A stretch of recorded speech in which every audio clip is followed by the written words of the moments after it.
Alors, on va essayer de faire très rapidement.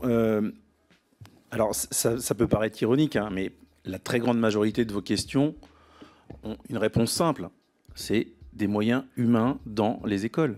On est désolé, ça peut paraître un peu excessif, caricatural, mais que l'on parle de carte scolaire, que l'on parle de dédoublement des classes, à chaque fois, on en revient à la même chose. C'est des moyens humains pour faire tourner l'école dans ces situations. Et aujourd'hui, quand on parle de carte scolaire, on ne réfléchit pas à la structuration territoriale, aux besoins d'encadrement des élèves. On remplit des tableaux.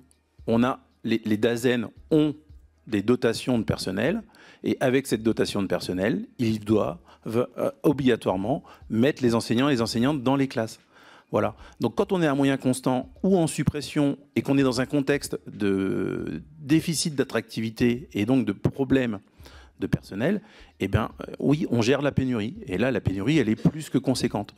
Donc effectivement, on veut bien réfléchir à la question de la carte scolaire, mais on veut réfléchir dans un contexte favorable. C'est-à-dire que prenons les besoins des territoires, prenons le besoin de réduction des effectifs par classe, parce que c'est ce que ça interroge, la question du dédoublement. Ben oui, effectivement, il est plus facile de travailler avec, on va dire, 15, 20 élèves que 28 ou 30 parfois en maternelle. Oui, ben oui, malheureusement, c'est comme ça. Voilà. Donc, mais tout ça, ça a un coût humain.